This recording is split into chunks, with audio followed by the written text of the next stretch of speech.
Radio J, l'émotion de Jérôme Goulon.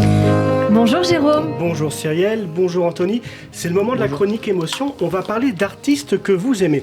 On commence en musique avec votre playlist du moment. Alors vous le dites vous-même, en ce moment, 4 albums tournent en boucle dans votre voiture. L'un d'eux, c'est Daniel Lévy, disparu le 6 août dernier, à seulement 60 ans. Il était venu ici.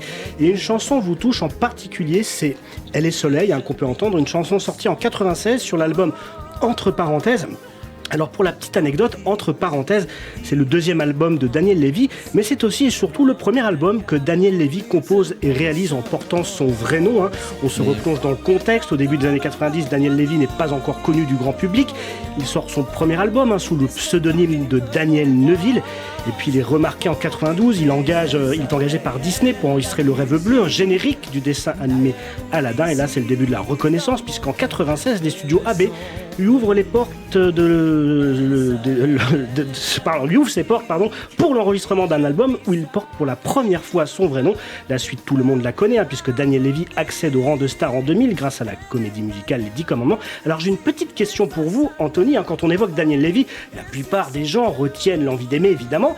Et vous nous citez Elle est soleil, une chanson qui est sortie avant qu'il devienne une star. Parce que c'est un puriste.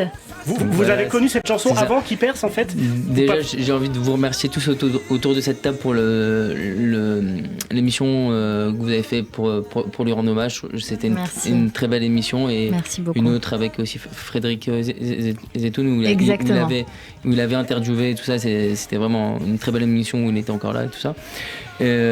En fait, Daniel Lévy, effectivement, moi j'étais tout petit quand les 10 commandements sont sortis. Et plus j'ai grandi, plus j'ai découvert son travail. Et cet album, Entre parenthèses, c'est un chef-d'œuvre musical. Vraiment, c'est un jazzman avant tout, Daniel Lévy. Et vous me citez celle-là, mais il y en a une que j'aime beaucoup aussi en ce moment, c'est Peut-être. Oui.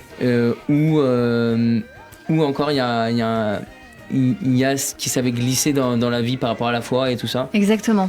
Et je crois que c'est ça être artiste, c'est pouvoir suivre ses convictions de vie et pouvoir aussi les partager avec un public. Et je terminerai parce que je sais que je peux parler 3 heures sur Daniel Lévy. Je crois que la plus belle phrase qui a été dite dernièrement sur lui, c'est son épouse qui l'a dit lors de la fin de son concert, où ils ont repris toutes ses chansons, donc à Mogador il y a quelques jours.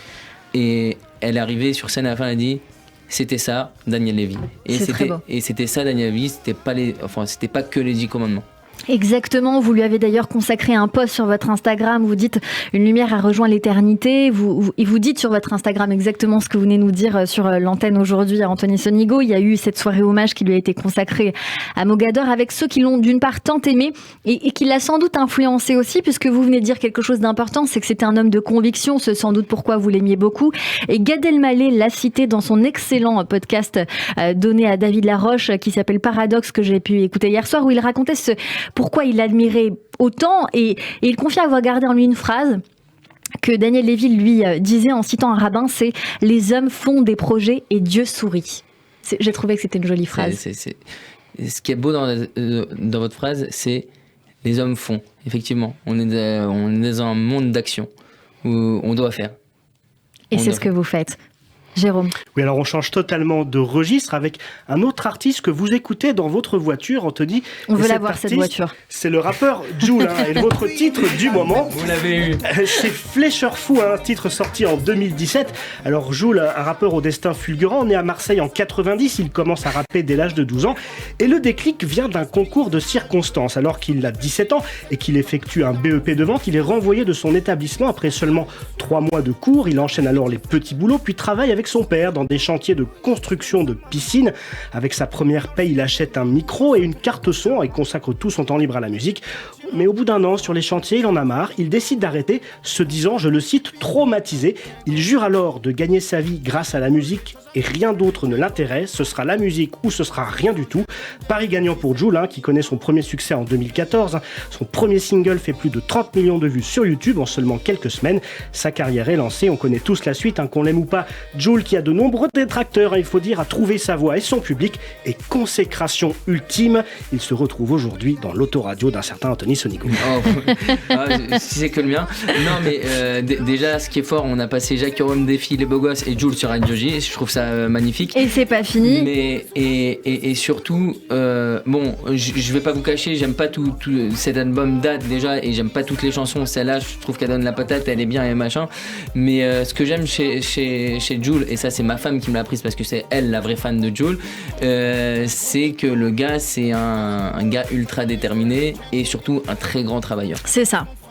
Un autre artiste qu'on peut entendre dans votre voiture, Anthony Sonigo, c'est alors un grand écart, Mike Brandt. Oui, encore un grand écart. Mike Brandt, un chanteur lui aussi au destin fulgurant et à la fois tragique. Issu d'une famille qui a survécu au camp d'extermination, Mike Brandt naît en 1947, juste après la guerre, dans un camp d'internement pour réfugiés juifs sur l'île de Chypre.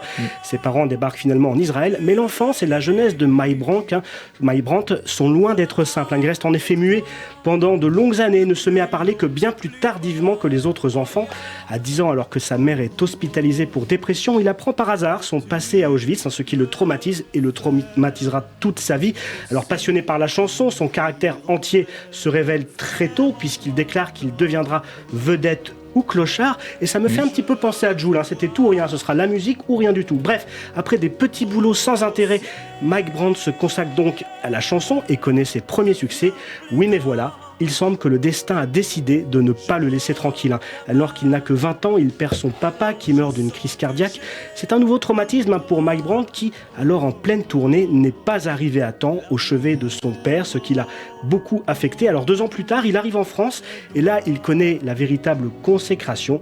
Oui mais voilà, là encore, son destin le rattrape alors qu'il n'a que 28 ans et qu'il est en pleine gloire. Il subit une grosse dépression, épuisé par le rythme de sa carrière, affecté par une déception amoureuse et également la guerre dans son pays, et surtout hanté par le spectre de la Shoah qui a décimé une partie de sa famille. Il ne parvient plus à faire face. Le 25 avril 1975, il se jette du 6e étage d'un immeuble de la rue Erlanger et meurt à seulement 28 ans. Alors Mike Brandt a un destin aussi fulgurant que tragique, mais qui réussit l'exploit malgré tout, 47 ans après sa mort, de susciter toujours autant de passion auprès de ses nombreux fans qui ne l'ont jamais oublié. À commencer par vous, Anthony Sonigo. Écoutez, Mike Brandt, ça peut être très kitsch sur les chansons et tout ça, mais en fait vous avez fait l'essentiel, c'est en fait résumer son histoire. Elle est une histoire assez passionnante quoi, où il arrive en France, il parle pas un mot de français, il chante des chansons qu'il ne comprend pas tout à fait, comprend pas du tout, et aussi c'est ce qui est beau dans son parcours artistique, c'est en fait le fait de, comme vous me l'avez dit tout à l'heure, d'être collé et d'être mis à une image. En fait, Mike Brandt, il voulait vraiment se détacher un peu du prince charmant qu'il était. Bon, grâce à Dieu, il était beau. mais il voulait se détacher de ça, et même, je crois qu'il a même composé, écrit certaines chansons. Par la suite, en effet. Anthony Sonigo, on va terminer votre voyage dans votre univers culturel avec de la littérature, Jérôme. Mais vous n'avez pas eu celui dont je suis fan absolu. On a fait une bêtise. Mais on va pas le dire ici parce que non. On aimerait bien un biopic sur cette personne, mais on n'en dira pas plus. Ah, vous avez trop teasé là, c'est pas possible, trop ou pas assez Pas assez. Ok, on verra plus tard. La littérature avec Jérôme. Oui, alors je sais pas si c'est lui dont vous êtes fan, mais en fait depuis 3 mois, une lecture vous captive. Il s'agit du testament du poète juif assassiné de Elie Wiesel, un rescapé d'Auschwitz, c'est prix Nobel de la paix en 1986. Alors cet ouvrage, il a été publié en 1980 et l'histoire est la suivante. Pour ne plus avoir à répondre aux questions sur son père, Grisha se coupe la langue à 13 ans. Des années plus tard, il est finalement prêt à découvrir le témoignage posthume de son papa, un poète juif torturé et assassiné dans les prisons staliniennes. Grisha découvre donc le destin de ce père, plongeant au cœur de toutes les violences du XXe siècle, un véritable fil rouge du livre de Elie Wiesel. Alors un livre en forme de testament dans lequel un fils découvre un père qu'il n'a pas vraiment connu, puisqu'il n'était qu'un bébé quand son papa fut arrêté. Un récit bouleversant, tant par les faits qui y sont relatés que par l'amour qui unit ces différents hommes et le besoin de continuer à transmettre une mémoire et des valeurs.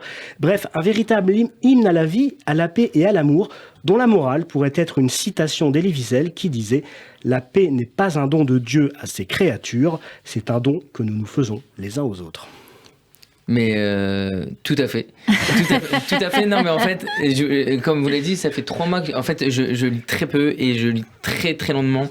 Et c'est vrai que ce livre-là, je suis dessus. Et comme vous l'avez si bien dit, c'est un livre magnifique sur la paix, sur aussi qui on est. Et moi, il y a une phrase que je retiens d'Elie Wiesel. Ce livre a été prix Nobel, je crois. C'est pour ça enfin, entre autres. Mais il y a une phrase qui disait, c'était, comme vous l'avez rappelé, il a vécu la Shoah, et il disait, je peux pas divorcer de Dieu. C'est trop beau. Je peux être en colère contre lui, mais je peux pas divorcer de Dieu. Et je trouve cette phrase très belle, ce livre très beau. Je l'ai pas encore fini, mais les scénarios, je lis beaucoup plus vite. Merci beaucoup, Jérôme Goulon. Merci mille fois pour cette chronique. Allez, tout de suite, on passe au coup de fourchette de Jordi qui vous cuisine sur Radio J.